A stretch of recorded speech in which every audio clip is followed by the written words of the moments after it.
The doctors paid no attention to me, and I went from one doctor to another, trying to find someone who could tell me what was going on, because I was just dragging myself around and was exhausted.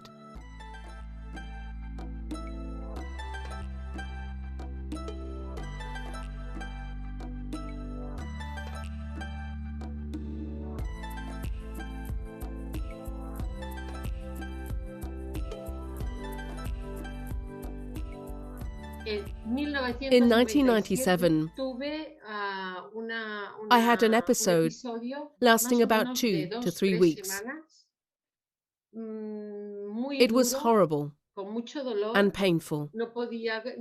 I couldn't even eat or swallow. All I wanted to do was to lie down. I hardly had the strength to even go to the toilet. I had fever in spikes. My temperature sometimes went up to 40, then a bit later had dropped to 35. You'd think I was a 90-year-old grandmother. For example, my husband had to help me to go to bed. At the time, I was working in a school. That was my job, my vocation. It was fantastic. And it was also fantastic because I had 2 young daughters, and I had absolutely no problems. My job has always been a vocation, and it was my life. When people asked me who I was, I used to say, Montse, the teacher. And having to leave it, because I couldn't cope, was a very tough decision. Because I had to give up what gave me energy. I always used to say that I went to work so that the children would pass on their energy to me. The doctors paid no attention to me, and I went from one to another, trying to find someone who could tell me what was going on, because I was just dragging myself around and was exhausted. Then finally, I found a doctor who showed understanding. He sent me to do tests and spoke to me about Epstein-Barr. And he supported me emotionally so that I could keep going. When you go to the gynecologist, they only look at the female reproductive apparatus. And when you go to the urologist, they only look at the urinary apparatus. But the two are connected. Doctors that specialize sometimes forget that the person facing them is not a disease, but a person.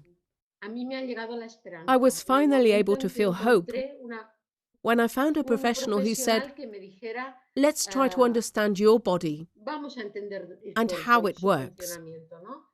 And let's try to understand the disease, because it's what you have. I don't have a magic pill, but we can understand it and try to find a way to cope, to live with it.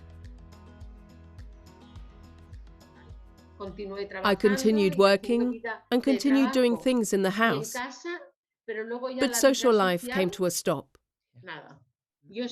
I know that today I had a good time because I went walking in the mountains with my husband and daughters, and I know that tomorrow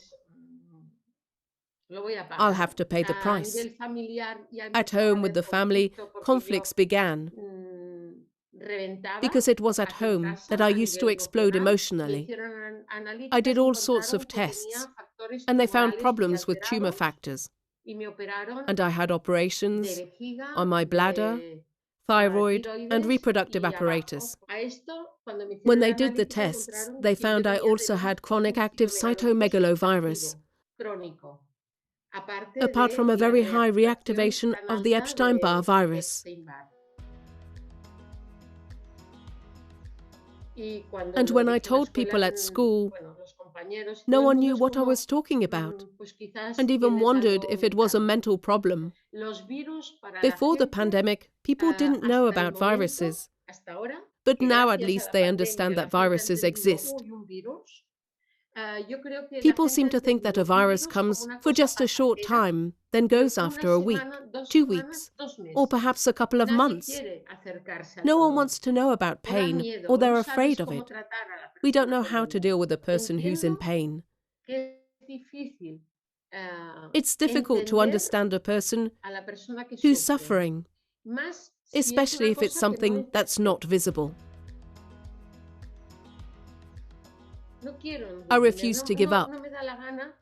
I'm not prepared to be a victim of this disease. I have to fight it, and I have to live. I've certainly been through patches when I felt I couldn't go on any longer, and I just wanted to stop living. But then you have to say no, because I don't want my loved ones to have to pay, and life is worth living. Today it rained, but now the sun is out, and it's lovely. I want to see and feel that.